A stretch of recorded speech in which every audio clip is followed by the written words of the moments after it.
And welcome to another exciting edition of the Brother Marcus, Sister Cecilia, and the Marriage Keeper Show. I'm one half of the team, Brother Marcus, and I'm so very excited. I see you all there in Phoenix, Arizona. How are you doing? I hope that you're well and that you are enjoying the program, the pre-program that we're doing. We're going to have our minister on in just a moment.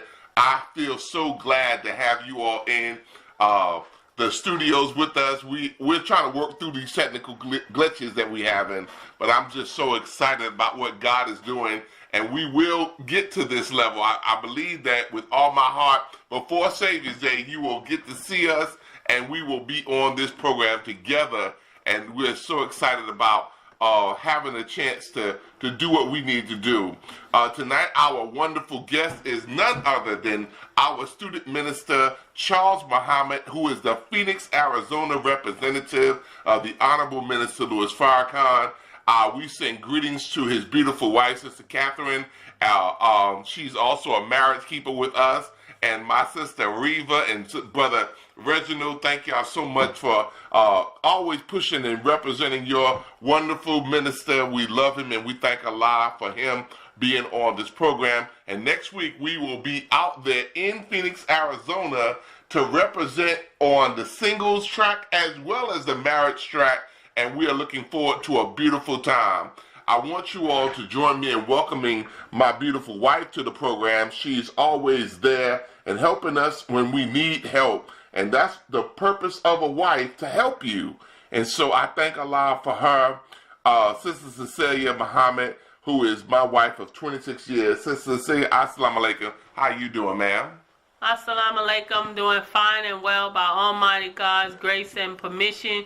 Just thanking Allah to be here for another day, another season, so that we may be able to help our brothers and sisters around the country, whether Muslim, Christian, it does not matter, that we are teaching universal principles that can help strengthen the marriages and relationships in all of our communities, because we know that we have lived in a hellified condition in the hells of North America. So knowing that God came to give us a whole nother reality in the person of Master Farad Muhammad and his exalted Christ, the most honorable Elijah Muhammad, and their representative, who are backed by both of them, the Honorable Minister Louis Farrakhan. So what we have to give our people is medicine for our relationships, for our conditions. So I'm just honored and privileged to be here, that we may share that with those who are tuning in and listening. All praise is due to Allah. Well, welcome to the show, and I know that you got valuable information, and you know we got them letters that they already wrote to us about Minister coming on,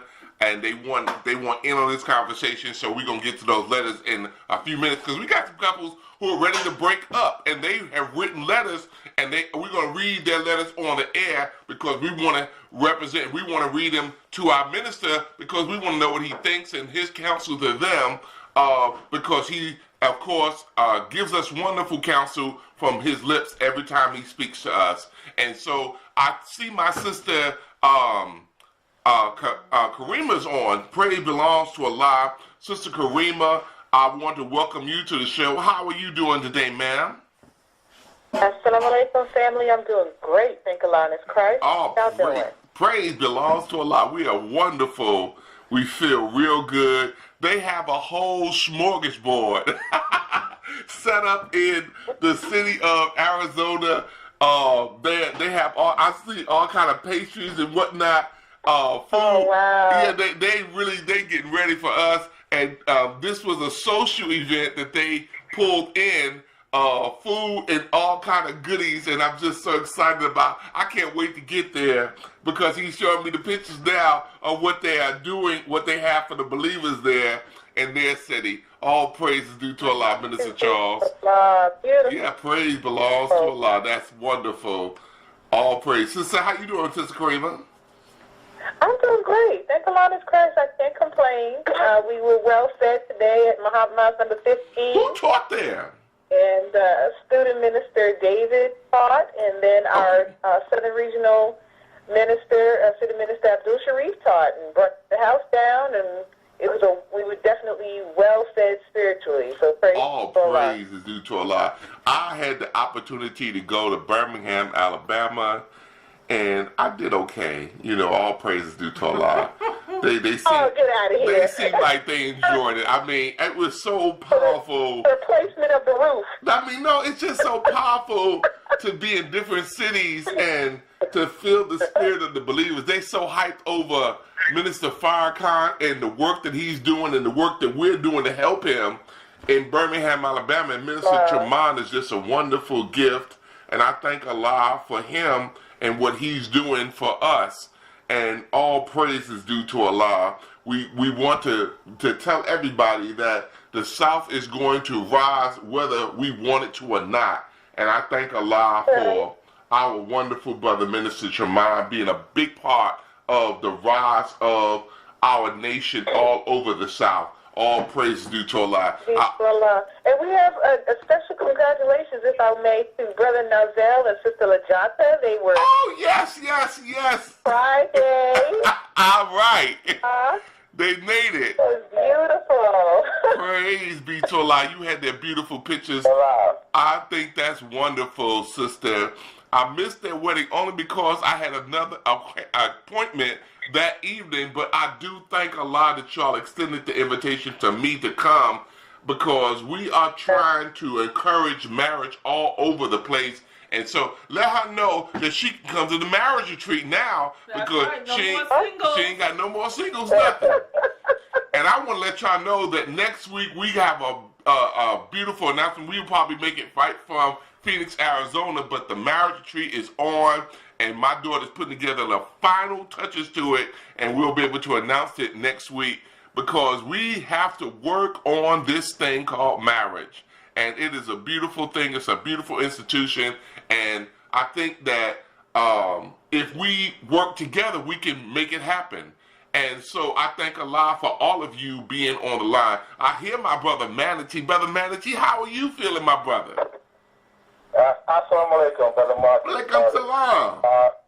I'm glad to be here and with your wife and your Sister Karima and our distinguished guest, Brother Charles, and Father, his wife, and our listening audience. I'm doing great by the grace of Allah, and I'm just here to learn and try to open up my mind and heart to receive, and to, if Allah put anything in my mind or my heart to say, praise be to Allah.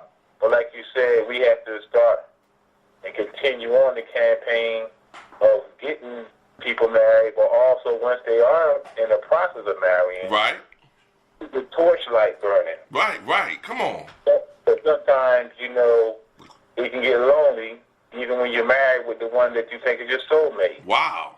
And sometimes the fire in the spirit has to be rekindled. And as we all know, there's our seasons in life that we go through. There are also seasons in relationships. And this is why I'm glad that you take up this subject. Mm-hmm. Before you walk out and give up. Oh, man, come on now. Brother has such an incredible story for us, brother. And I want him to tell it. And I think that the time is right for him to come on our show again, because he was on our show before, but we just loved him so much, we brought him back again. And our wonderful minister is hardworking. I want to ask him a few questions about how long he's been on his post there in Phoenix, Arizona. So, brothers and sisters, would you all please welcome our wonderful student minister, Brother Charles Muhammad, to the show. Brother Charles, assalamu alaikum. How you doing, sir? Wa alaikum salam, Brother Marcus and Sister Cecilia. We're doing just fine out here in the desert. Is it the desert, brother? In the name of Allah, the Beneficent, the Merciful, I bear witness that there is no God but Allah who came to us in the person of Master Farrakhan Muhammad. I bear witness that the Honorable Elijah Muhammad is the exalted and risen Christ. Yes. And I further bear witness the Honorable Minister Louis Farrakhan is their servant messenger, and I greet all of you with the greeting words of peace of Assalamu alaikum. Wa alaikum salam, my brother. How you doing, Brother Charles? Honor. We got about, I guess it's about 20 brothers and sisters in the sanctuary here at Muhammad Mosque number 3. Come on now, come on. To share in this moment with us and have a social and really be the forerunner for you and your wife, the marriage keepers, to come out and visit with us and do the work, the most important work that you all are doing. Allahu Akbar. To do over the years. Yes, sir. So we're just happy to be a part of the show tonight, brother and sister. It's not really a show. It's not entertainment. Right, that's right. Serious business. That's right. You're talking about marriage and relationships. We're talking about something very serious. Right. In the sight of God. So, yes, sir. We're happy to be here. Man, we're happy to have you on, Minister Charles, and I think that, you know, what we have to do is so profound. You're so exactly right. You know, I don't think that I have been as serious as I need to be, but I'm going to be even more serious as time goes on, because this is a very critical work, and we're helping Minister Farrakhan in a very critical area of the Nation of Islam. Minister Farrakhan has gone on to say that there is no greater threat than divorce to the Nation of Islam, and we have to be, all of our ears should have perked up, Sister Karima, Brother Manatee. All of our ears should have perked up when he said that. And we have to really take this thing seriously.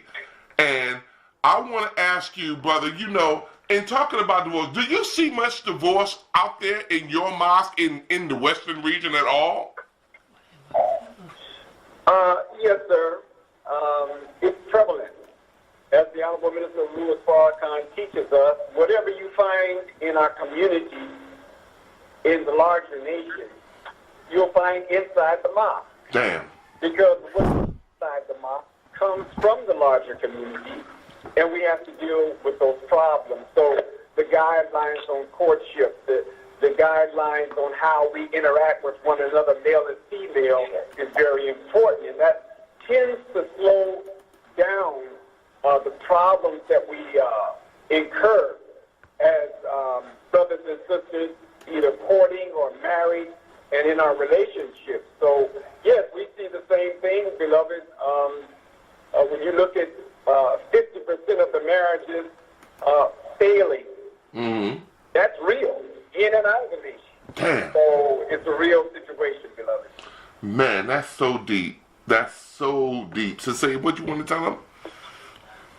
I mean, that's and that is the real challenge is from your perspective. If you were to name maybe the top 3 issues that, in your humble opinion, are one of the most important areas where the couples are getting a divorce, what areas would that be?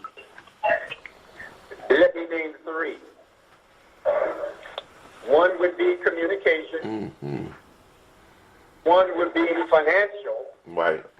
And one would be infidelity. Damn.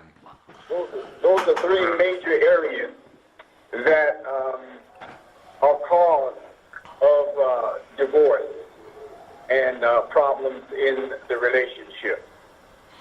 We talked about infidelity very strong in our mosque in Birmingham, Alabama, because we really do realize that Minister Farrakhan has talked to us about, he said the nation was beset with the problem of infidelity, you know, and that we are not going to be able to go forward in words because we got to really deal with this thing.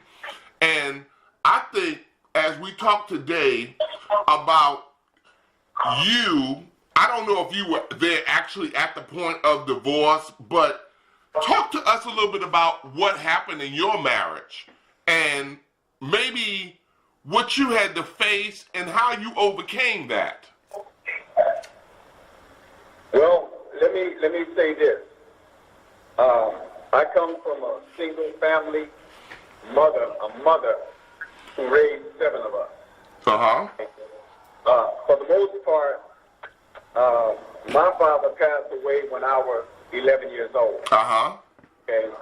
My mother never, that was her second marriage. She never really married after my father passed away.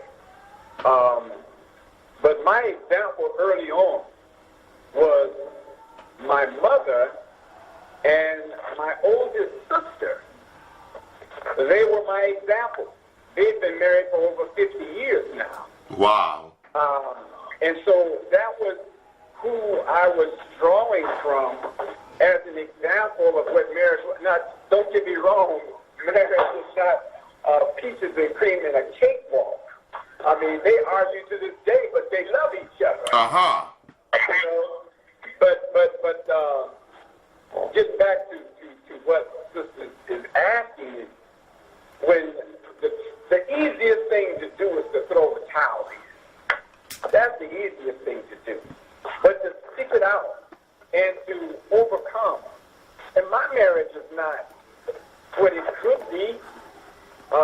It's not perfect. But we love each other. Uh-huh. Tremendously. And I got to say before I go any further that my wife, she helps me in so many ways. Uh-huh. To be a better person, to be a servant of my nation and my minister, to help our people, to serve our people. So she is a tremendous help to me. Even though she's not here, she don't like to do public things like this. Okay. So I'm not one to try to force her into doing something that she don't want to do. Of course not. And she wouldn't do it anyway.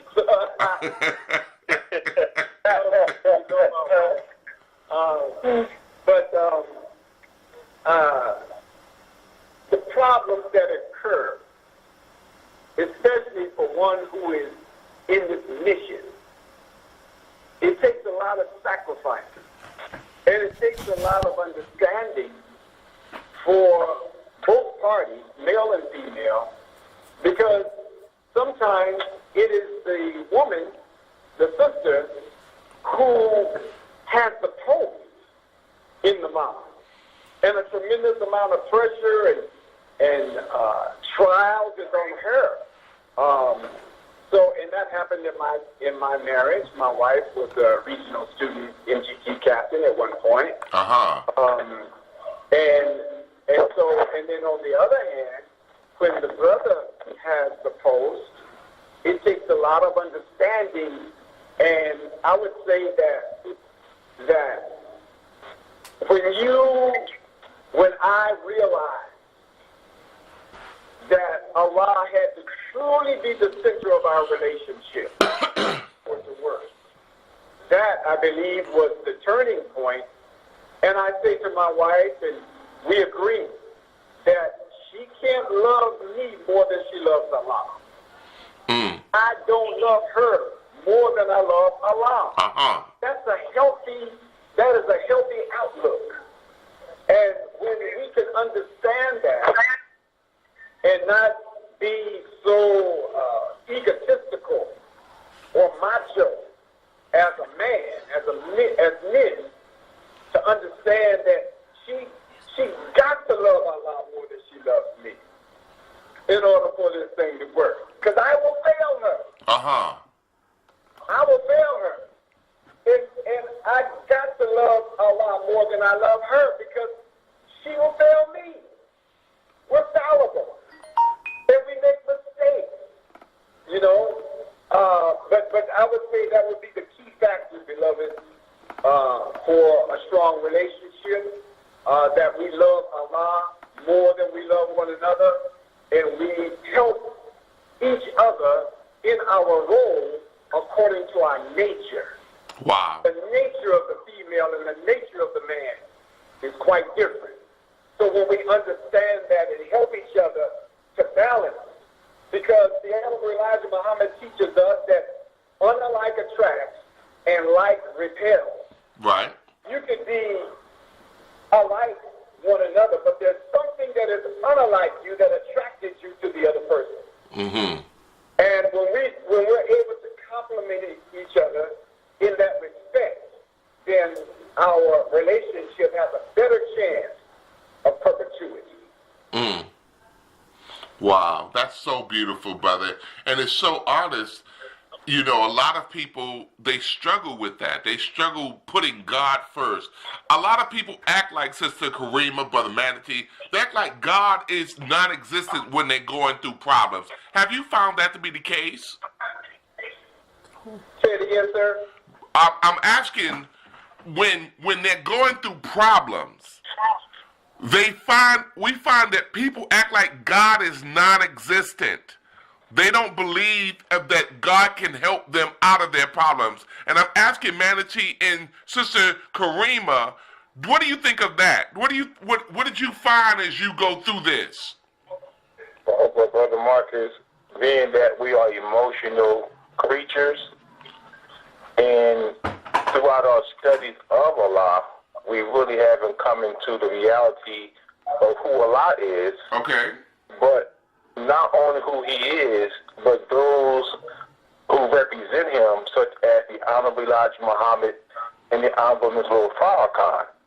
Till we don't see the unseen reality that backs them to, that's in us.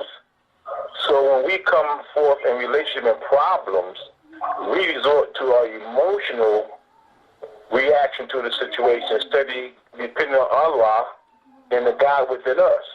And understanding that the God that backs the Honorable Minister Louis Farrakhan and Honorable Elijah Muhammad had to put power to back us in our situation. So what we do, we don't see the unseen reality that backs them in ourselves, so we rely on our emotional reaction. So therefore, when we encounter problems, we emotionally react to them, and those problems deteriorate based on our limited knowledge of dealing with the thing. And he rises above our emotions into the thinking of God and saying, what would God do? And since God is man and man is in God, that I have the potential to be God, what am I doing?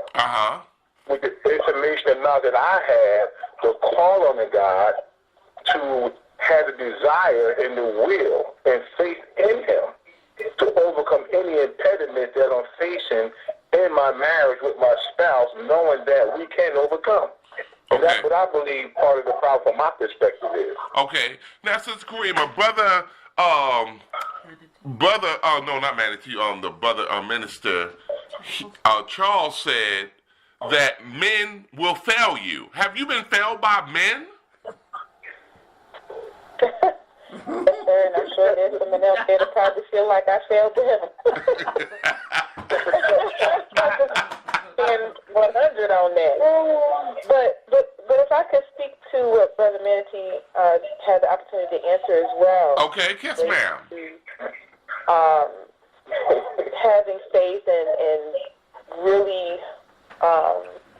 believing in Allah being able to solve our problems.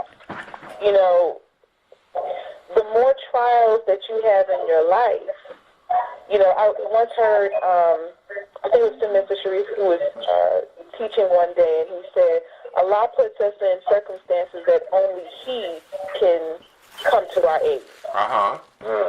And that's intentional for us to turn to Him. And so I believe, just as it happens in our personal lives being single believers, where Allah, you know, allows certain situations to arise in our lives that we can't turn to our fellow believing family members or friends to get us out of it. We have to turn to Allah. We are forced to turn to Allah because everything that we try, you know, is frustrated. And so it forces us to turn to Allah, but then this beautiful thing happens that once we turn to Him and we get into the habit of turning to Him, then we start to realize, you know what, this burden that I've been carrying by myself, I really don't have to carry. Wow. And it's the same thing in marriage. You know, the more trials that you go through as a married couple, and you find that you can't necessarily resolve those problems exclusively on your own. You have to turn to Allah as a family now and say, oh Allah, we don't know where to go. Can you please guide us as to the direction we need to move in? And that strengthens your relationship, your bond between a husband and a wife. Wow. Yes, ma'am. That's so powerful. Cecilia, what do you think?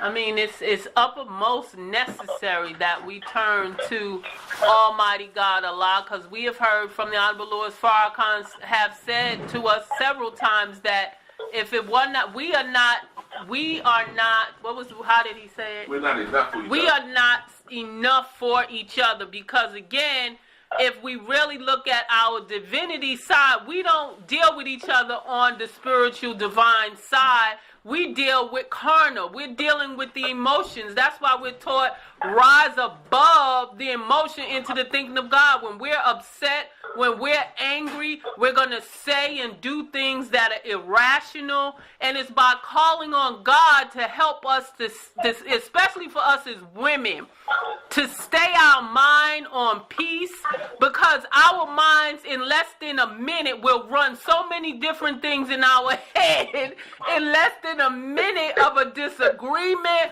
of an argument, of a dissatisfaction that we feel. And I'm talking from experience now, that if I in my mind, if I say and feel that my husband has done something that was not just, that was not right, I'm going off of how I'm feeling.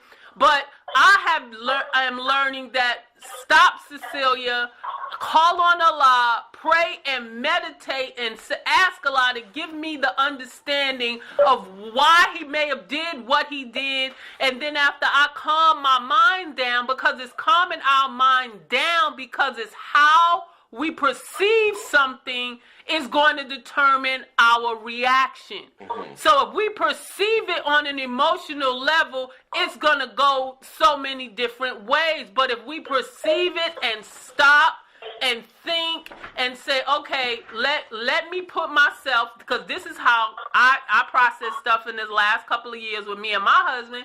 It's let me process it into say, let me think on why or how he would think of it. Because when the Quran says the man is not like the woman and the woman is not like the man, the deepness of that is that we're not alike. We don't think alike. We're not going to respond to a situation alike.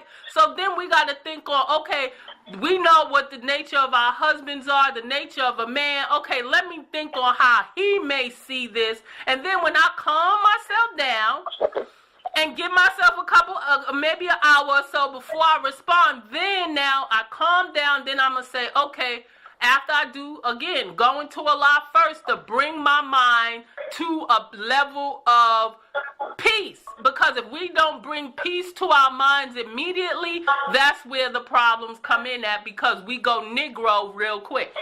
Very interesting. Very interesting. Yes, come on now, come on. May I add something quickly? I'm thinking about something that the Honorable Minister Louis Farrakhan said.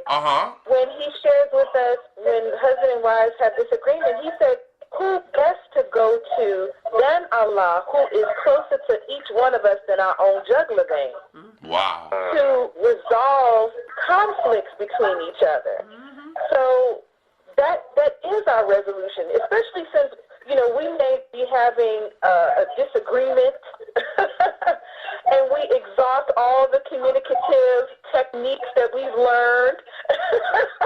Not even and so the only thing left that we have that we can do sometimes is to pray on it and ask Allah to intervene, into the heart and mind of our spouse if you're married, and ask that some sort of spirit come over each one of us that allows us to work through whatever the concern is. So that should be our place of refuge. That should be our place of asking for that conflict resolution. That should be that place of resolution for any concerns that we have in our relationship and otherwise. And see, that's what I love what you just said. The part is after we pray to Allah that we have to put tools in our toolbox, because our communication is not correct, because we rely on the only way that we know. I'm going to give you the silent treatment. I'm going to be mad at you. I'm going to holler. I'm going to scream. But it's putting more tools in our box of understanding how to properly communicate, where communication is not me thinking of a response to go back at you with, but to listen to the concern that the person is saying. What is the concern your wife is saying? What is the concern your husband is saying? Most of the time, our communication is, I'm thinking of my response so I can get you back because I'm in pain, so I'm going to respond back to you in pain, but not thinking on how we're going to solve the problem that that person is voicing. But Minister Charles, let me ask you. I mean, here are people who are talking divorce very strongly in their home. They are saying it to each other, and when I divorce you, X, Y, and Z is going to happen, and when I divorce you, X, Y, and Z is going to happen. This is the talk around the table almost, and the children are hearing this. Can you talk a person down from getting divorced, Minister Charles? Well, I don't know, but Allah knows. The question I would pose is, first and foremost, do you love each other? Oh. What love got to do with it? Everything. The breaking point, whether you stay together or don't. Uh-huh. So love has to be the central focus, and if there's love there, then the other problems can be solved. Can be. Mm-hmm. Maybe they will be. But love has to be there. Mm-hmm. And that love is not only a noun, but a verb as well. There's duty attached to love. Mm-hmm. So you got to backtrack and find out what was the breaking point. What was the breaking point that says, this is it. I just can't take it no more. This is it. But this is it wasn't the breaking point. It's something, a series of events led up to that last point that seemed like it could not be tolerated by one person or the other or both. Something led up to that. And it had to be something very, very strong in their view of it, because that became the breaking point of a sacred relationship, a sacred entity called marriage. And we know that the Quran teaches us that Allah hates divorce. Why does Allah hate divorce? Because if you and I go through situations in our marriage and we're willing to throw the towel in, could be legitimate, then what chance will we be able to not throw the towel in on God himself?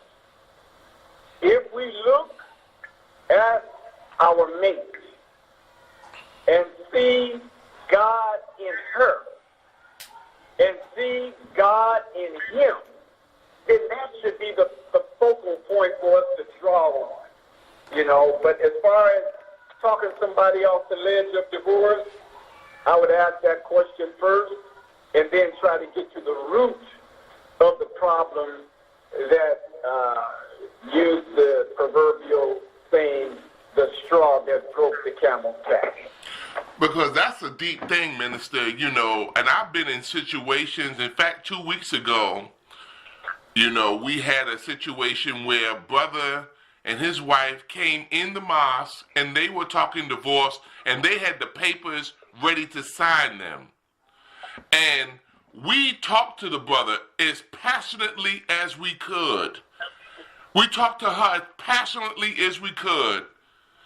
And we said, brother, is there anything she can do to make this right? Is there anything she can do to make you feel like this is worth the effort? And the brother said, no. There was nothing that she could do to make it right. They had been married for 3 or 4 years, and that was his answer. And he was determined to get divorced. What are some of the reasons that people have for getting divorced, Minister? I would say, brother, the three that I outlined at the beginning of the show: communication, financial, and infidelity. All right, let's break those down. What do you mean communication? What's going on with the couples that they can't communicate?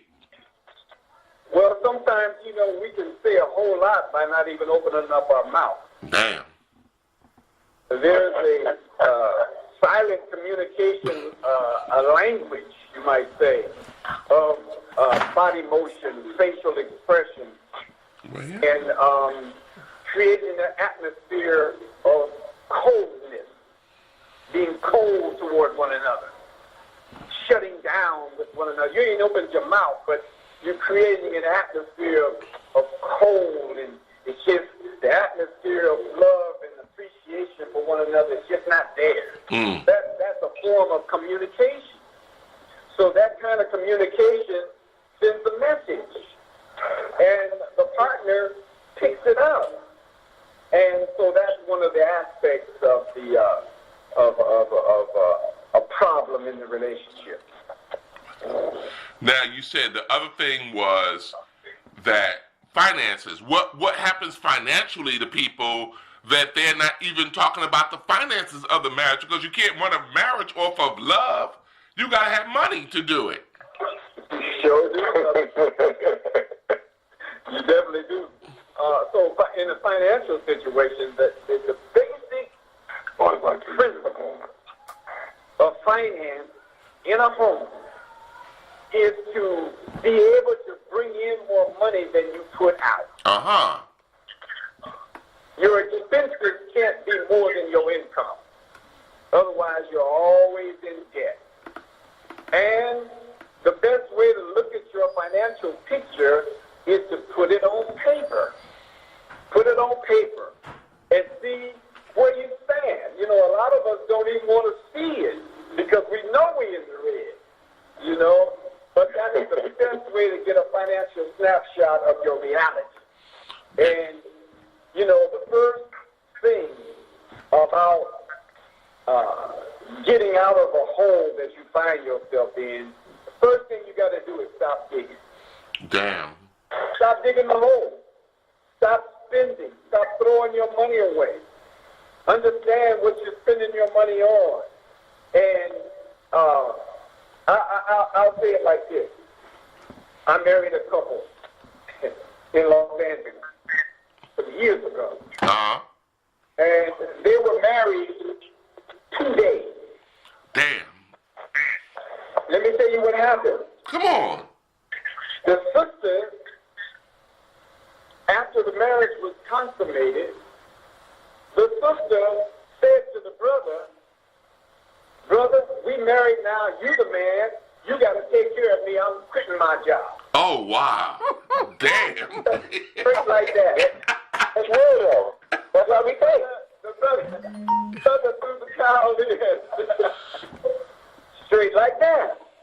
So, that's an extreme example, but these kinds of things do happen. They didn't even give it a chance to be able to lay out what your financial situation is and be able to make the right choices to make the financial aspect of the marriage work and to give the marriage itself a chance to work. So extreme things like that do happen. But financial, beloved, is real. It's real. And, the man is the main thing. And the man should provide and secure, But if there's agreement that the woman would work, and if she wants to work, then let her work. And if she wants to contribute to the relationship, all praise is due to Allah. That's not her full responsibility. But if she wants to add to the household and make things happen on a financial level, then all praise is due to Allah. Mm-hmm. Yes, sir. Now, there's one last part of this that I want to ask you about, the infidelity.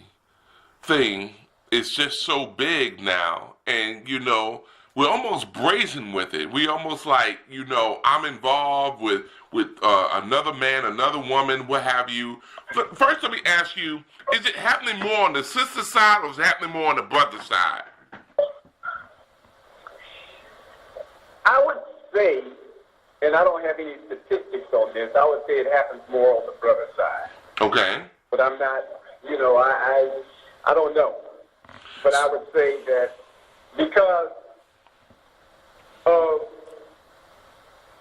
more women than men. Okay. A lot of our men are locked up in the penitentiary. Right. A lot of our men have been killed in one way or the other. Right. So I would say it tends the infidelity scale, if you will, I'd say would lean more towards the men. And the enemy has upped his game. Right. As far as creating an atmosphere that are attracting men on the low level, attracting men on the desire level, on the sexual level, to the point that it becomes a real problem and an issue. Uh-huh. You see, so I think, to answer your question, I think it's more on the male side. Now, when we look at the Quran, and we see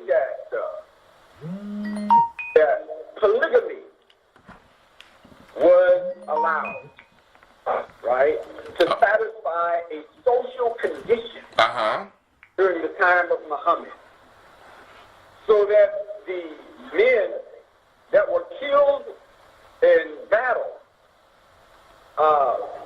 lessened the population of the men. Therefore, there were more women than men.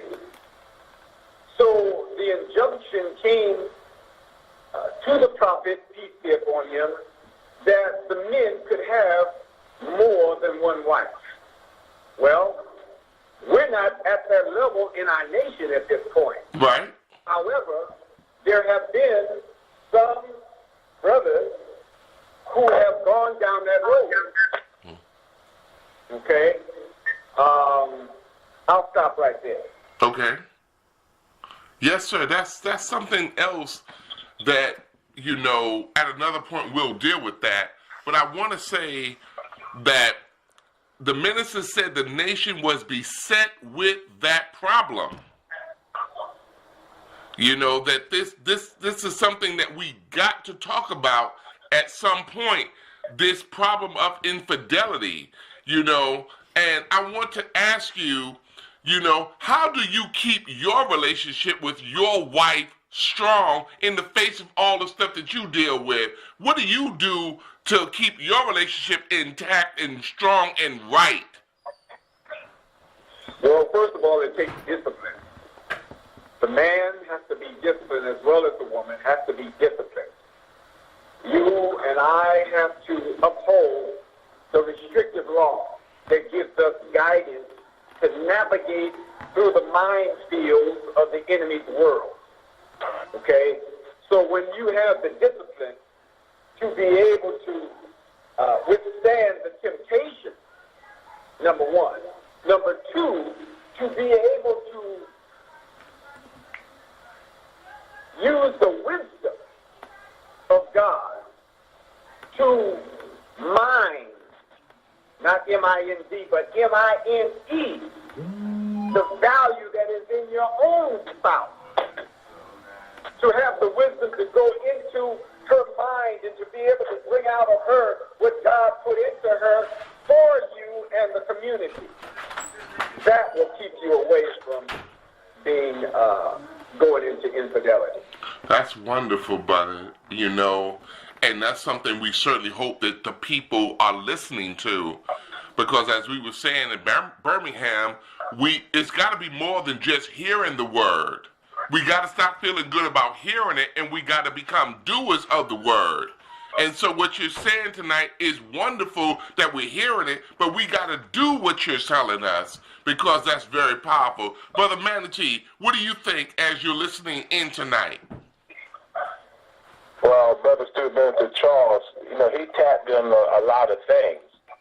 And when he said that, communication, finance, and infidelity, and then he said, Allah not being at the center, and understanding our growth and development as believers, and how we go through these different changes and trials in our life, like he said, the restricted laws is our success.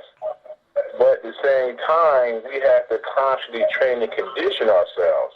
Because when we enter into a relationship in marriage, like the Honorable Minister Louis Farrakhan said, striving to be a one with Allah is a hard thing.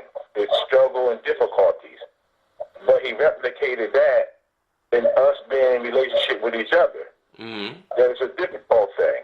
So in a difficult situation, we encounter all types of situations, whether it's infidelity, whether it's financial, whether it's communication, whether it's mental illness.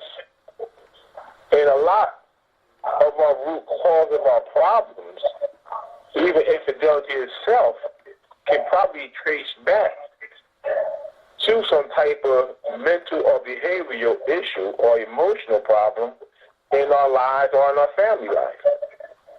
And we have to really take the guidance of the Honorable Minister Louis Farrakhan as it relates to Dianetics auditing. Because we have to grow spiritually, morally, psychologically, emotionally as well. And like you said, infidelity is a problem in our nation now.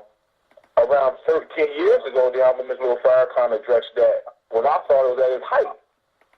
And that's when he came out, when he did How to Heal a Broken Heart 1 and 2. It was based on infidelity. Now we almost 15 years later or more, and we saying the problem is still an issue in our nation. That's saying that we haven't grown individually. Mm-hmm. And as Minister Charles said, that we're not living in that time where the Quran said that a man can take up in 2 4 wives, because we can't even deal with the one that we had. And even, let's say, for example, if it was allowed to happen, a black woman in America ain't standing for that. Even the black women in Africa, in the Middle East, where it's legal or it's a part of the culture, they have an issue for it.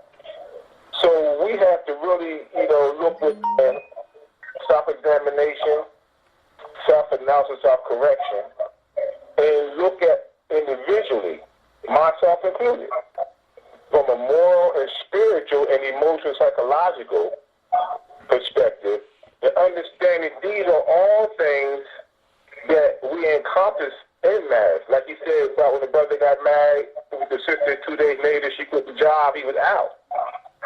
These are all trials and tribulations that we have to rise above our emotion, because we can't get to God when we emotionally thinking. And so when our reactive mind is stimulated, and we're not thinking rationally, God go out the window. He said, think 5 times before you respond. So I want to throw in that part about the psychological, behavioral, and emotional side of marriage as well. Very interesting, very powerful. Brother Minister, I want to ask you, I just want to clarify. Minister Farrakhan hasn't given any brother permission to take on more than one wife. Is that correct? That's correct. Okay, I just want to make sure that I said that correctly. Okay, very good. See? And he has said it several times that he has not. Okay, that's important that we know that, because when we find people doing this is not the instructions of the Honorable Louis Farrakhan. I want our sisters listening. We got a lot of you on the line, and we want to make sure that you know that is not the instructions of the Honorable Louis Farrakhan that brothers may be out here doing. Or slipping and sliding, saying sisters, saying that foolishness. We had a webcast around 4 months ago on that, didn't we? Ishmael spoke on around 4 or 5 months ago, I believe. Okay. Ishmael spoke on that same situation. Very good. Yes, sir. Sister Karima, yes, ma'am. I just wanted to say, Go ahead. I just wanted to share briefly, even if polygamy were made permissible, it still doesn't solve infidelity. They're unrelated. If one is, you could have 2, 3, 4 wives and still creep out with a side piece, as they call it. Damn. Because it has nothing to do with taking the desire to take on greater commitment or the expansion of family, nor to address the concerns of imbalance in society. Infidelity is a separate issue altogether. Mm-hmm. That's right. I think it's a mistake for any man to think that him taking on another wife is somehow going to address that. No, it's a question of, it's a spiritual ailment for the brother or the sister to be engaged in violating their marital oath before Allah and to their spouse. There's an engram somewhere. I agree with Brother Manatee on that. There's an engram somewhere in there. And then there's also a question of what Minister Charles was talking about, a question of discipline. Right. So, I think it's important that we separate those two issues if we can, because one really has nothing to do with the other. Now, but the sister is looking at the brother, and she's looking like she want to get with him. She want to have a relationship with him, but it's not a marriage thing. She just want to have a relationship with the brother. How does he handle that? How do you handle that as a man when you got sisters around you who look like they're interested in having a relationship with you and maybe giving you something extra? How did you handle it, Brother Marcus? I'll tell you how I handled it. I'll tell you how I handled it. I told her to come with me. Immediately, I took her to my wife. I said, talk to this sister right here. I can tell you that women are very tricky and sometimes very crafty in how they come at things, especially if infidelity. And I find that if you're open to it, you're going to find yourself being open to even looks, glances, all kind of stuff, because you're open to it. If you're open to it, it can get you, it can find you. If that's what you want, it can find you. But if you're not open to it, you don't want this in your life, and we should never want this in our life. We should never want to see the hurt that we would cause by being involved with another man, another woman, in our wife, our husband's eyes. Especially men. Men don't take that well, do they, Brother Minister? When a wife finds herself outside of the relationship and she's involved with another man. Men don't take that well, do they? Minister Charles? Yes, say it again, brother. I said... I was thinking about what you were talking about. I said men don't take that well when they find their wife outside the relationship and she's involved with another man. Yeah, that's definitely a problem. I mean, yeah, that's definitely a problem.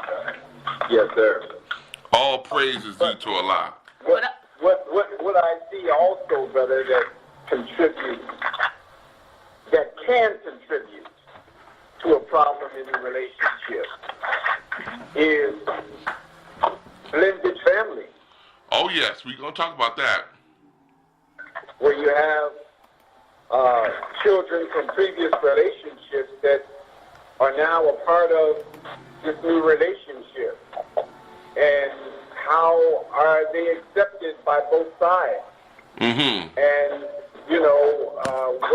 what do they feel? What do the young people feel? In this new type of relationship. So these are real issues that we have to think about. We have to talk about. We have to sort out some of the things that these real life issues present. Yes, sir. Every situation situation is not going to be the same. It's not going to be a cookie cutter type solution. Right. Situation is going to be different. They could be similar, but each one has its own natural course.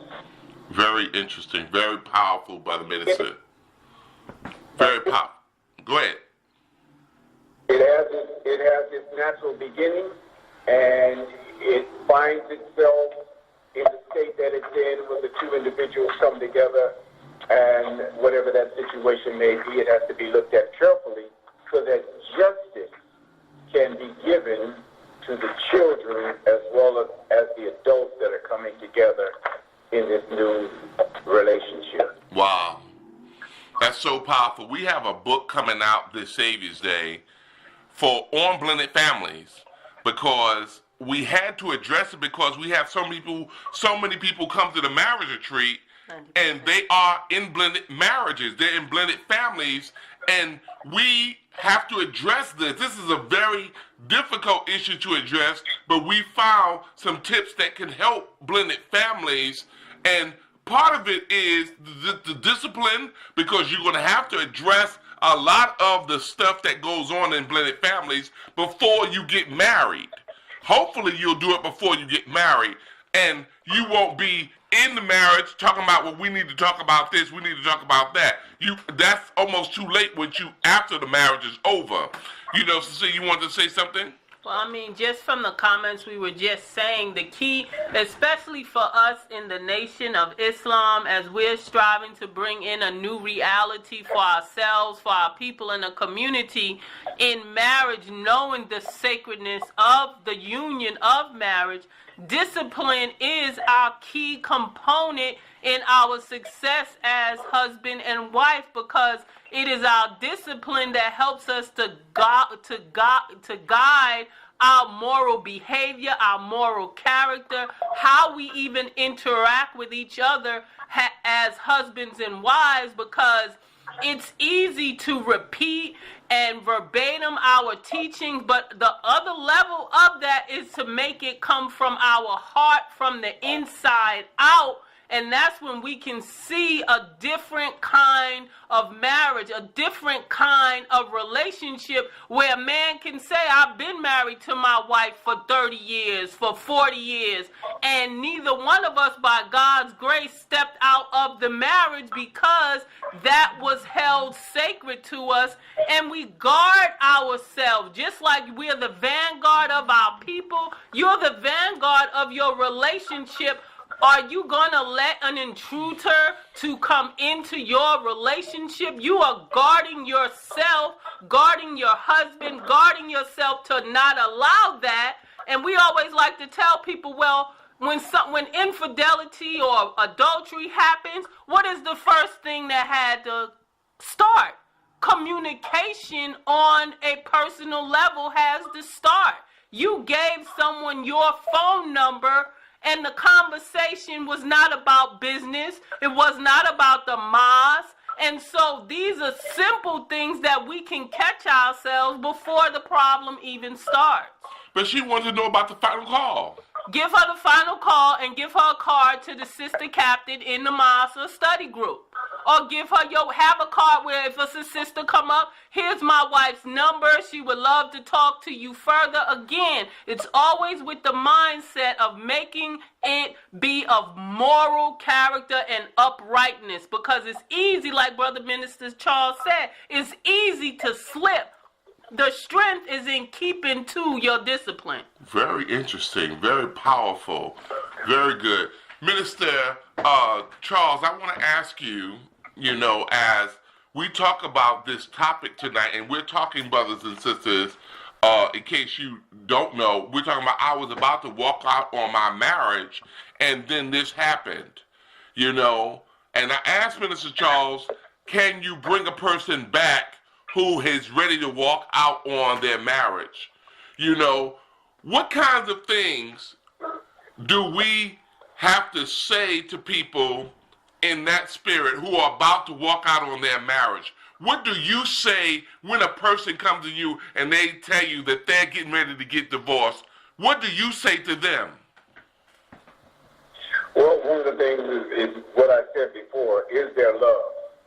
Does the person do they love each other? Then I would ask them to go back and reflect on that which attracted you to that person. And then analyze why. Mm-hmm. Why are you attracted to that person? And then listing your, to see if the good outweighs the bad. I mean, it can be mathematical, but that would be one of the methods to try to talk somebody off the ledge of divorce, and try to get to the root of the problem. What caused it to get that far? How did it get that far out of alignment? You see, when your car is messed up, your front end is shaking. Did you run into a pothole? Did you hit the curb? Or is it just a breakdown in mechanics? So it can be a series of things, beloved. Okay. All right, very good, Cecilia. One single thing, but a series of things that would point out the problem and hopefully allow those persons to reconcile, to see the value and the benefit of that individual, because now you're reflecting back on the moment that you began to like that person. What was it about them that you liked, and how has that diminished? Okay. And can it be restored? All right. Very good. Very interesting. Cecilia, you want to say? I mean, I would say it also goes back to when you really look, when someone is talking about divorce, there is what we like to give the word of undercurrent. Mm-hmm. And normally there's something that has been there, and for a lot of us, we'll brush it under the rug, we'll hit it, we'll argue about it, but it's a back and forth, but there are problems, that's the undercurrent. And once you get them to start to talk about what that undercurrent is, then now everything has been piled on. It's like they built a mountain of issues on top of that undercurrent. And once you're able to get to the undercurrent, it may be finances, it may be adultery, it may be self-improvement issues, which is the number one problem when you boil it all down. It has to do with self-improvement. Are we really improving ourselves? Are we the same person we were when we first got married? Because the minister gave the best example that he said was, you get divorced so many times, but he said, you're the same driver getting into a brand new car. Right. That's right. That's what the minister said. Now, that's very powerful. Because we got so many folks on the line that are listening, and maybe their marriages are headed for divorce if we don't help them today, Minister Charles. I'm just telling you, there are a lot of people on the line who won't say nothing, but their marriage is headed for divorce if this show don't help them. And a couple of them have already wrote me letters. They said to me, you ready for it, Minister Charles? Come on, I'm listening. All right, here goes the first letter that we wrote. Brother Mandy, you ready? Yes, sir. And what about you, Kareem? Are you ready? Yes, sir. All right, here goes the first letter now. Cecilia, you ready? I got my seatbelt on. This person said, Dear Brother Marcus and Cecilia, they said, I'll always have a special place in my heart for Sister blank blank. I'm not going to call her name. At times, our relationship felt like it was the best place the best thing that ever happened to me. But lately, I feel like something is definitely wrong. It pains me to admit this, but my love for you or for her has faded away. I can't stand a relationship where there is no love, and it isn't fair to you to be stuck in a relationship that's a lie. I hope you'll be able to move on and meet someone who will love you the way you deserve to be loved. Sincerely, the brother, and I'm going to omit his name. Brother Minister, help them, please. Well, I would say, brother, that, we come into relationships just like we come into the mosque and religion in general to satisfy a need. Now, the brother, evidently, his need was satisfied and he didn't want to go any further in the relationship. Damn. When he should have been trying to dig deeper into her and understand. Now, I don't know the particulars of what happened. He didn't really say that. He said that he would always have a special place in his heart. That's what he said. But he said his love had faded for her. Minister Charles? Yes, sir. Does that happen sometimes? Does love just fade away? Yeah, if it wasn't really love. It could have been infatuation. It could have been just a strong liking, and that happened, Let me give you a little example of myself. When I got married, I didn't know what love was. Right. I liked her a lot. I liked her a lot. Right? And as we began to build our lives together, that like became love. Because we began to share and give to one another, and we built that relationship, you see. So if the brother did not have any more love for the woman,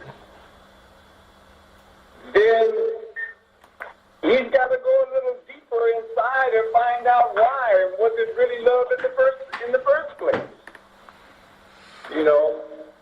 That would be my take on it, just given the information that he shared in the letter. Very good. Let's go to Brother Manatee. Brother Manatee, what do you think?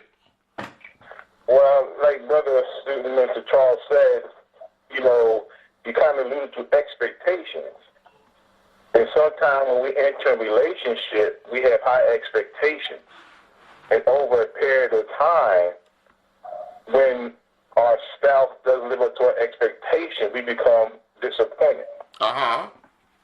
In our disappointment, you know what I'm saying, that opens up the floodgates to deceptive intelligence.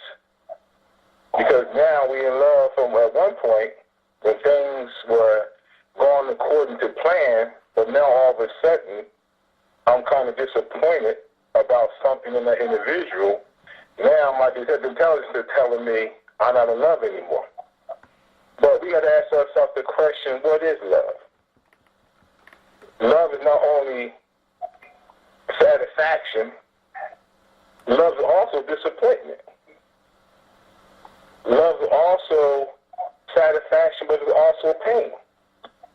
So we have to understand what is love, and understanding that the flames of relationship or the love of relationship has its peaks and its valleys.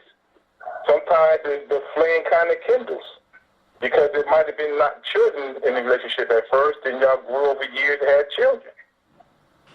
Or a job or responsibility that help dim the flame. This is why I said all relationships have seasons.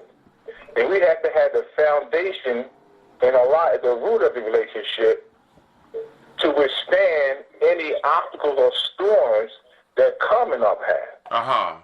And I'm talking this from experience because I had a partner before that couldn't weather the storm. This is why the Honorable Muhammad, the question was asked, how strong is your foundation? We can pray all we want. We can recite the teachers all we want. Read Quran, listen to Mr. Farrakhan all we want. But like Mike Tyson said, until you get in that ring and get hit, everything else can fall for none. So, like Mr. Louis Farrakhan teaches us and the study guides in overcoming difficulty. This is why I read something when he was looking at the divorce in the nation. Come on now. He was hurt. He was disappointed, and he was kind of hurt in looking at the divorce rate in the nation, as it was running basically neck and neck with the world.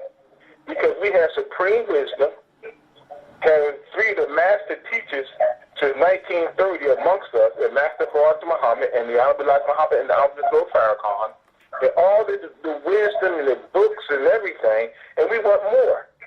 But yet the divorce rate is almost outdoing the marriages in our nation.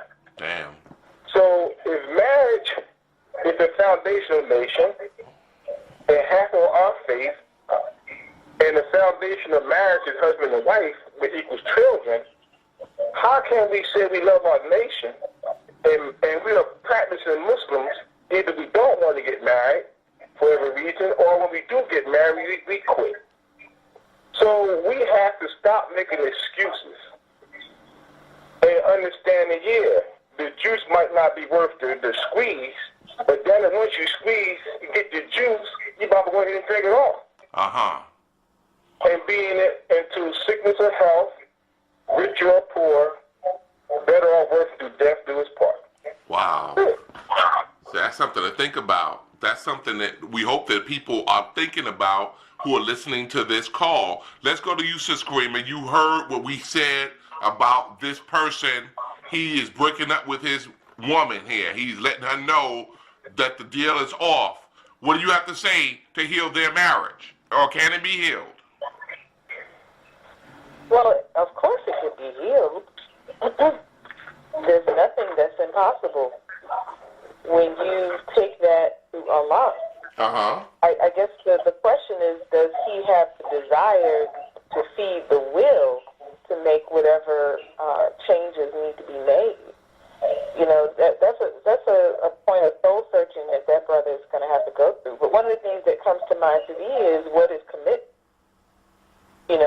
Having a commitment means being able to obligate yourself to the cause, even when the fuzzy feelings that you once had are no longer there. I agree with Brother Manatee when he said that there's, ebb and lows in relationships, that there are seasons in relationships.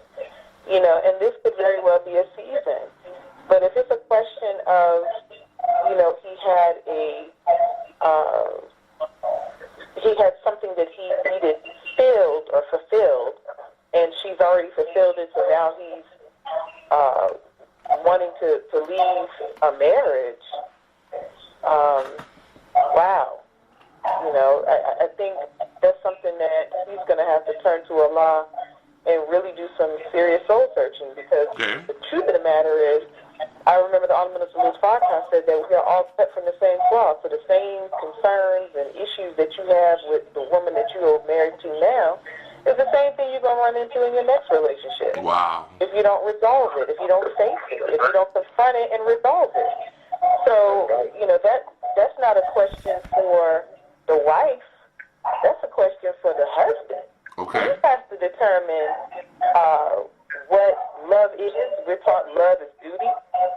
And perhaps as he continues in fulfilling his duty to his wife, and his wife strives to fulfill her duty to him, then they can build a real love. Perhaps what he had initially wasn't love at all. Perhaps it was just infatuation. Okay. But you're in a committed relationship. You are in a covenant now. Uh-huh. So it's not something that you can just, break it off. It's not girlfriend and boyfriend. It's nothing you can break off and go on about your business. You've given your word before Allah, and you've given your word to your queen. So I think it's only right and sound to take that time, do that soul searching, do that internal work, and come back to the commitment that you gave. We're taught that our word is bond and bond is life, and we shall give our life before our worship there. What happened to that? Especially if she hasn't done anything. Especially if she hasn't done anything to kind of drive you away from the marriage. Yeah. Then why would you walk away? This is the man who will walk away wife and family will walk away from God. I can see how. What he's saying to me, it seems like he's saying that you deserve to meet someone who will love you the way you deserve to be loved. Which means that he's thrown his hands up to even trying. That's what I hear. Okay. And it also goes to the fact, I can say by God's grace, by looking over the last 3 years intensely, just looking at the issues where we find where believers especially want to be divorced from each other. The bottom line is that your spouse sees you. When you're single, you can hide who you really are because you're by yourself. But once you get married, the lies that you tell yourself, your spouse sees through all of those lies.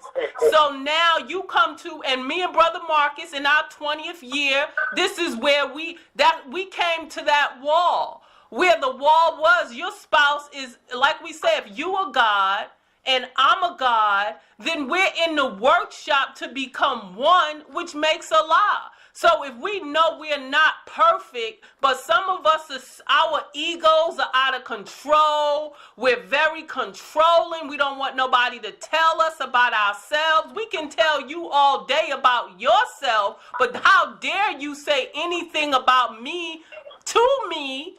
But that's exactly what you need, because you have been the same Negro for 40 or 50 years, and now you have a spouse who's trying to help you to grow to another level of knowledge, wisdom, and understanding, and we say to hell with you and this relationship. I'd rather be divorced from you than change who I am. But I ask that person, whatever the issue is in your relationship right now, tonight, is your spouse, like the minister said, he said they can call me many things, but they can't say I'm a liar.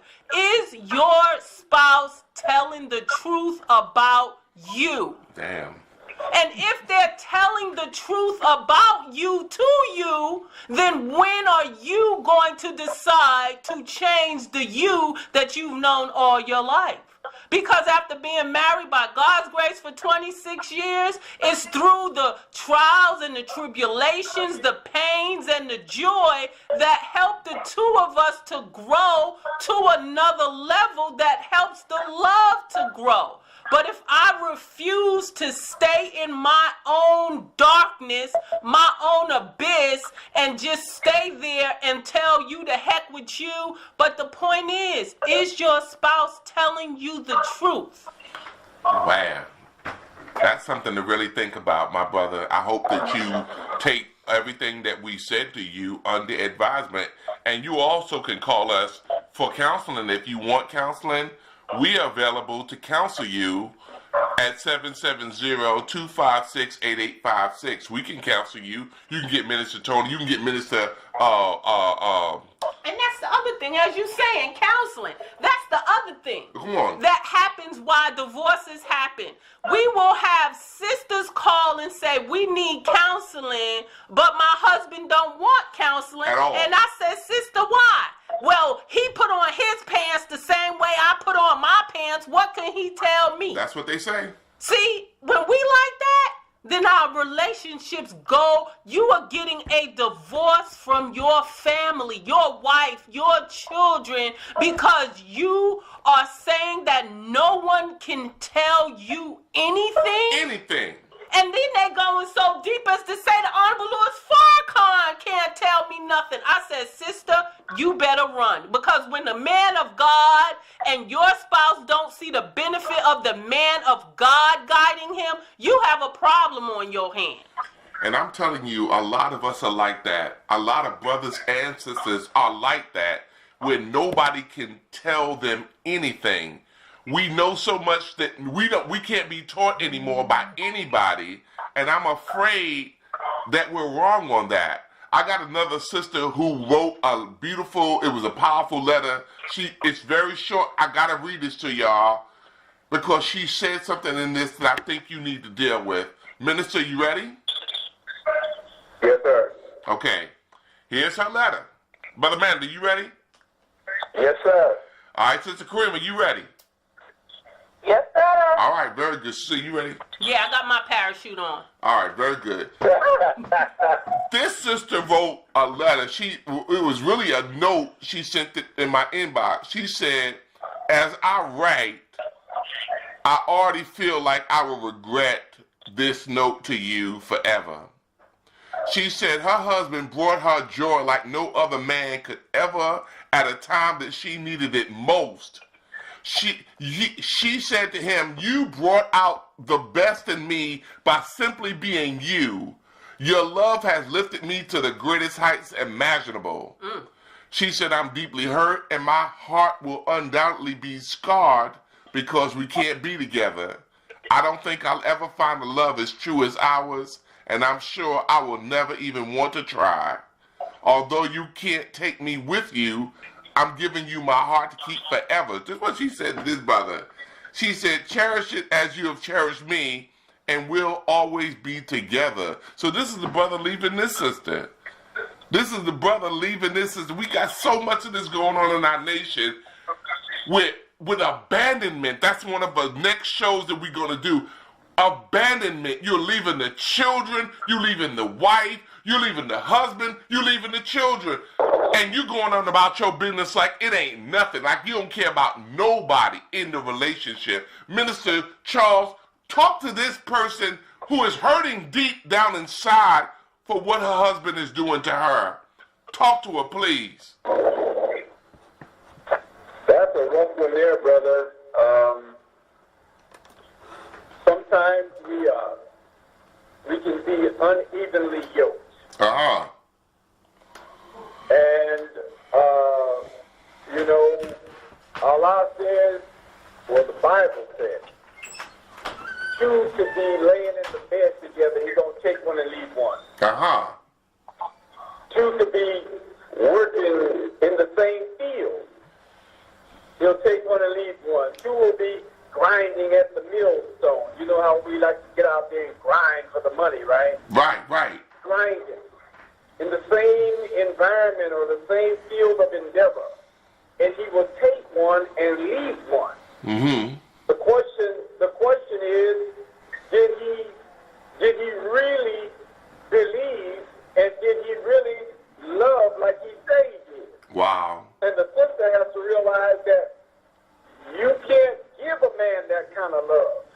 You can't give a man your heart to take. You give your heart to Allah as a woman and as a man. Right. Especially as a woman in this situation, she can't give her heart to that man. She will always be disappointed. So she has to make Allah the true center of her relationship. Rabbi al-Alameen. And stay on course that what Allah allows her to go through, she can recover, but she has to recover by putting Allah as the center of her life and give her heart wholly to Almighty God Allah. He's in the business of fixing broken hearts. That's what He do. So she has to realize that she has misplaced her love and her heart by putting it in a man that walked away from her. Wow, Lord have mercy.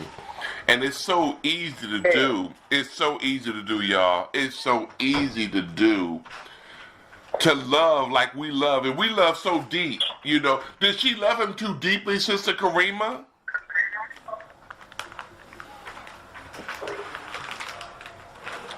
Sister Karima? I'm sorry, you said, did she love him too deeply? Yeah.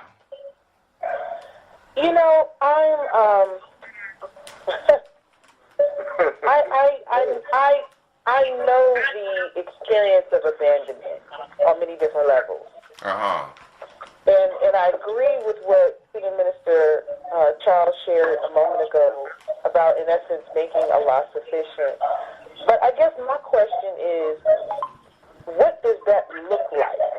And the reason why I ask this question is because I remember the minister said that the greatest trial to a wife is a good husband. And the trial is the fact that if the brother is doing it right, he should be reflecting Christ, which is God. Now, yes, as a woman, we should not be worshiping our husband. Emphatically not. However, sometimes in the emotion of the love that we have, we mischaracterize our expression of love, but it's a way of sharing with those who are listening or reading how deep our love is for that other person. Where you draw that line is a very tricky thing, because sometimes you don't realize you've crossed that line. Because as a woman, you're just loving. And I think it's important for a sister to realize that just as that good man, or what she thought to be a good man, came to her this time, Allah has not gotten out of the business of making good men. Uh-huh. And so... It's a shortage, though. No, there's not a shortage. Oh, come on, Sister Corey. What do you mean? What do you mean? You need one. You only need one. Do the math. That's sufficient. One is sufficient. You know, and Allah has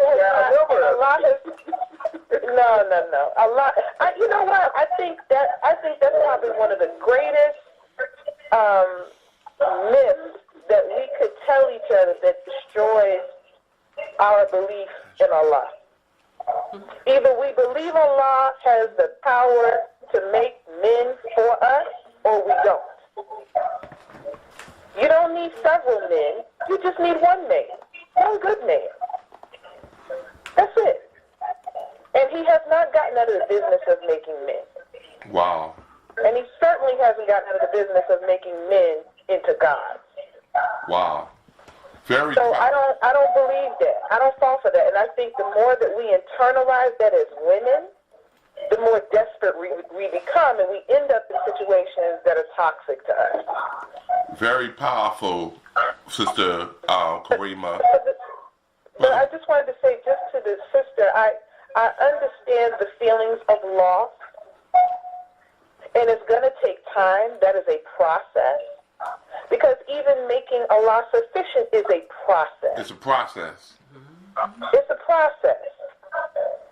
It's according to how we reflect on the word of Allah, pray to Allah, and as the day goes on, as the time goes on, we become stronger. But it's a process. It's not an overnight thing, because the reality of it is she loved that man. And that's very real to her. And for the time that he spent with her, he at least appeared to be good to her. So it's going to take time, but eventually she will be able to find peace, or make peace with that, and to pull from it the lessons that Allah desired to show her, and grow from it, and move on into something else at a later date and time as Allah sees fit. Very powerful, Sister. Thank you, Sister Karima, for adding that to this discussion today. Brother Manatee, I want to hear what you're saying on your side of it. What do you see in this? First, if it was me, and I would suggest that be patience. Because as long as the brother's alive, and he might be going through something, and Allah might be also letting her know that she might have went a little too far in putting this brother before him.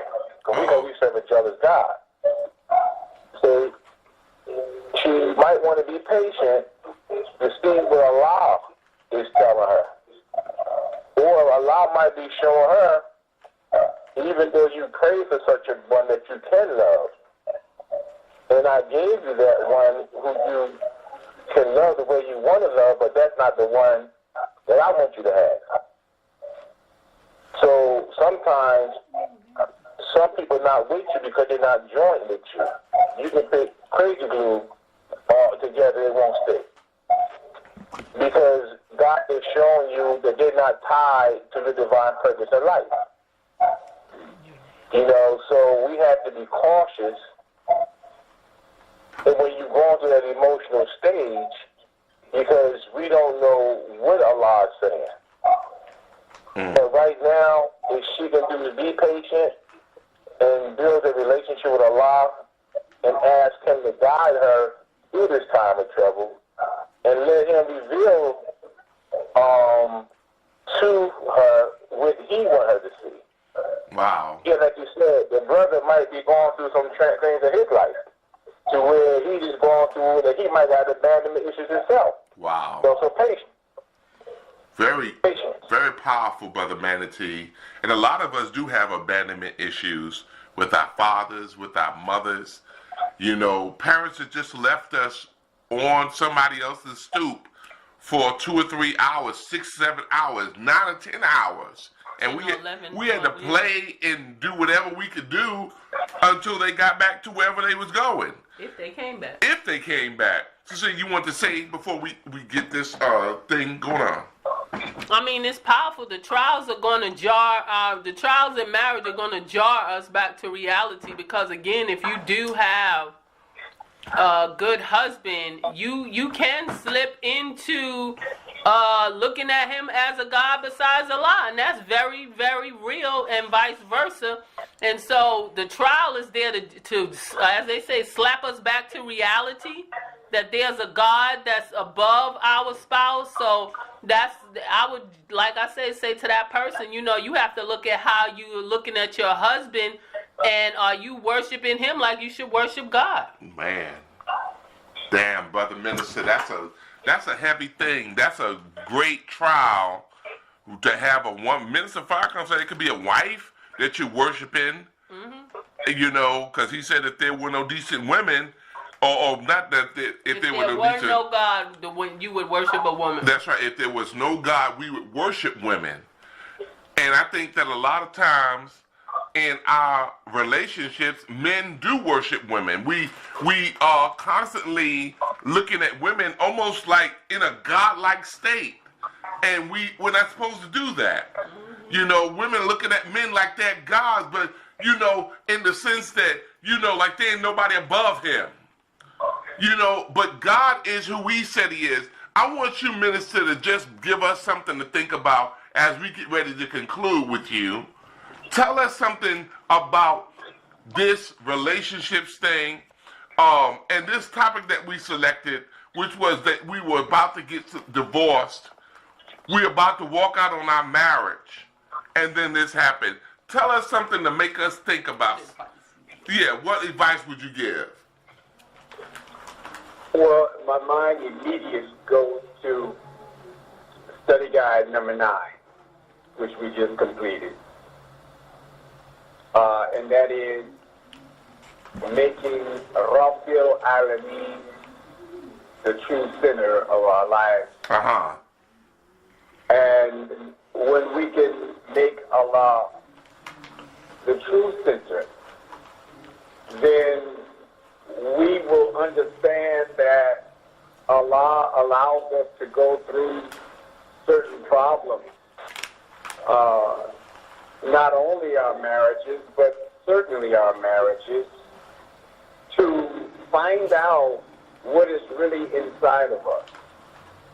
He allows us to make mistakes. He allows us to go through bumps in the road and experience pain, hurt, sorrow, loss. The Quran says it like this: hard trials is necessary to establish the truth. So when the trial comes, and the Quran teaches us that for every year, each believer will be tried severely. Damn. So that definitely can include marriage, that could include financial, that could include many, many different emotional outcomes of any given situation. So when we focus on Allah being the center, and that's not an easy thing to do. It's a process. It takes time. You know, it's so much involved, Brother Marcus and Sister Cecilia, that the Quran says that you don't mature until you're at least 40 years old. Right. And the Honorable Elijah Muhammad says that you don't learn how to live until you're 75 years old. Man. So it's inevitable that we're going to make mistakes. Right. We pray for wisdom, and Allah gives us problems to solve. And that's how you become wise. By sorting out the problems that Allah presents in our life or on our life path, we have to solve it. And if we don't get it right, guess what? We have to repeat it. Right. And the repetition sometimes, you know, and I'll end it with this little saying. There's a saying that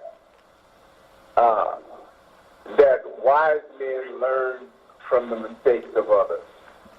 Wow. Fools learn from their own mistakes, and a damn fool don't never learn. Wow. Right there. Yes, sir. You stay on the line one more few minutes with me, Brother Minister. We want to get Sister Karima. Sister Karima, you've been listening to the show, the entire show, and I wanted to get your final thoughts, your final words to us to make us see something that we did not see. Do you have anything for us, Sister? Well, I just want to first say thank you again, Brother Marcus and Sister Cecilia, Student Minister Charles and Brother Manatee for week after week having such wonderful, thought-provoking, and edifying conversations. I truly, truly learned a lot from these discussions. The only thing that I would share, well, first I want to say I love the letters, adding the letters to your program. Gives us an opportunity to prayerfully share something that will help each other. And then I just want to kind of close by saying, you know, this is why having these types of conversations are so necessary, because whatever it is that we are, dealing with in our relationships, if we're willing to have open and honest dialogue, there may be someone who will share a word from Allah to help us and guide us in the right direction of getting the resolution that we seek. Yes, ma'am. So I just want to share also that Student Minister Sharif will be starting his series again on the sacredness of marriage every Wednesday night at the mosque, Muhammad number 15 here in Atlanta, Georgia, at 7:30. Right. So we'll be able to also take the conversation there as well, and I hope and pray, Brother Marcus and Cecilia, we will see you, and then also come right back here next week, Sunday. So thank you again, and assalamu alaikum, family. Wa alaikum salam, and thank you, sister, for always inputting the wise guidance from Minister Farrakhan to make us look at things differently. And if you are thinking, brother and sister, that we don't need to have Karima and Manatee, you're wrong. They add such a powerful perspective to our show, and they add to what we're trying to do. We're trying to encourage you to think about marriage in a very positive direction. And Brother Manatee, I wanted to give you an opportunity to just say what's on your mind and final thoughts that you could add to this discussion. What do you want to tell us, Brother Manatee? Well, first I'd like to thank our listening audience for being with us this evening, and our distinguished guest, Student Minister Charles. We're glad that he brought from our Allah's grace some wisdom, knowledge, and understanding on this subject. And I want to thank Sister Karima and your lovely wife and yourself for hosting us to have this platform by Allah's grace to help your Honorable Minister Louis Farrakhan create a dialogue, a platform. Right. Because a lot of us go through life, have questions, and we don't get the right information. And the minister can't be everywhere to everybody. So he said we are all saviors. Right. And we are all ministers to minister whatever Allah gave us the gift and the skills and the talents to help him not only get our people, but save ourselves. Right. I want to end on a few words from the Honorable Minister Louis Farrakhan. He says, when a vow is made, the total focus of our entire being is to carry out our word. It involves an intense desire that feeds our will, which is the essence of the power of our being to fulfill our commitment. Our word and vows should never be taken lightly. Allah God does not take our vows lightly. We should never enter into an institution of marriage thinking of a way out. We should enter into marriage totally committed to work out the problems that arise. The success of marriage is not based solely upon the word love. Right. The success of marriage is based upon the duty and obligation to each other, which nurtures and strengthens the bond of love. That's so true. Thank you so much, Brother Manatee, for adding to our discussion this evening. We are blessed because you and Sister Karima have decided to come and be a part of the show every time you come. We love you. We're grateful for you and what you bring to the show, because we can't do this without you. We want to let all the people listening tonight, you can make a donation. You can make a donation through Cash App with the money sign, Brother Marcus. That's how you make the donation to it. You can also donate at Marcus Gerard 34 at paypal.com. That's how you can make a donation to the work that we're doing. I'm so grateful to Allah that we had you, Brother Minister, on the show tonight, because you have added so much to our understanding, and we're better because you come this way, Brother Charles. We want to give you an opportunity to say whatever you want to say as we get ready to come to your beautiful city of Phoenix, Arizona. Yes, sir. Thank you, Brother Marcus and Sister Cecilia, for this wonderful platform to discuss and deal with some of the issues that affect us. Yes. Especially the institution of marriage. Right. I'm thankful to Allah for the Most Honorable Elijah Muhammad, and I'm surely thankful to Allah for the Honorable Minister Louis Farrakhan, his servant, messenger, Messiah, to allow me to serve in the city of Phoenix in the state of Arizona, to help our people, to serve the believers here, and to strive to make progress in this city in this particular time when the enemy has stepped up his game and of deceit and lies and attacks on the Honorable Minister Louis Farrakhan. So I'm very thankful that we could address this timely subject of marriage and how we can, this work that you all are involved in is so very important, as you know. And Allah has blessed you all to be. How many years is it now that you've been? This is our 5th year of doing this particular work right here, but we've been involved for years, at least 10 years before that.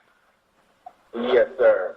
Yes, sir. Well, may Allah bless you with 10 to 25 more. Allahu Akbar. Kind of progress and impact on slowing down the divorce rate and giving an understanding of the value of a proper courtship that leads to happy and successful marriages. So thank you once again, and may Allah bless you. Forward to you sitting here in the city. Thank you. All praises due to Allah. Let's thank Allah for our brother minister with a wonderful, you doing a wonderful job there in your city of Phoenix, Arizona, and we love you, and we pray Allah that we will get there safely. We want y'all to know that this weekend we're having a beautiful marriage, and we're going to do some singles work. We'll start with the singles from, I think it's 1 o'clock to about 5 o'clock, and then we're going to get with the marriage folks from 5 to 9 o'clock right there in Muhammad's Mosque number 32, and we're looking forward to serving January the what? January the 20th. The January the 20th. Okay, so please support and give us an opportunity to help you. If you're in that area, come out and hear what we have to say from the minister that will help your marriages to last And if you're single, we definitely want you to come because we got some new stuff that we can do with you that will help you get married by Allah's grace. And so thank you all very, very much. We turn now to Sister Cecilia. Sister Cecilia, you got anything for us? Thank you so much, Brother Student Minister Charles, and for our Arizona family. We look forward to seeing you guys next weekend and just getting the word out. Again, to let especially the single brothers and sisters know in other cities, because again, when other people come into our mosques and study groups, it makes it so much fun to have other singles. So if you're on the line and you're within driving distance, or you want to come and fly and participate in, just let some of the other single brothers and sisters know who may be in the area. Reach out to them and let them know that we'll be there to do some singles activities there in our married couples. And again, invite our Christian brothers and sisters out. They have a wonderful good time as well. It's not just for Muslims with the marriage, especially with the marriage one, to invite out other, we can invite out our family who are Christians and Muslims to that. For the singles, you know, just the believers. All right, very good. Keep that one in-house. That's right. You know, but praise be to Allah, we are indeed honored and privileged to just be able to let Allah use us as He sees fit. It is indeed, we are humbled and honored to serve you in any capacity that we can to help all of us. Like we said, we want for our brother and sister what we want for ourselves, and we want everybody to have a healthy and happy marriage where we produce healthy and happy children that continue on a righteous environment. So we thank you, we love you, and may Almighty God bless you to have a successful week. Very wonderful, and thank y'all again for being a part of the show. We love y'all very much, and we pray a lot. We are not going to be in session next week, I don't think, because we will be in Phoenix, Arizona, and so we will miss y'all next week. But the following week, I'll have a show coming up that's so powerful. We have two brothers that are going to represent what it means, you know, when we say that we had Brother Burby on, he addressed the topic about To death do us part? Yeah, to death do us part. And we have two brothers who lost their wives, and they're going to talk about their experiences, and the show is going to be so powerful. It might even be a little emotional for you, but you need to hear their testimony. And when this brother tells you the things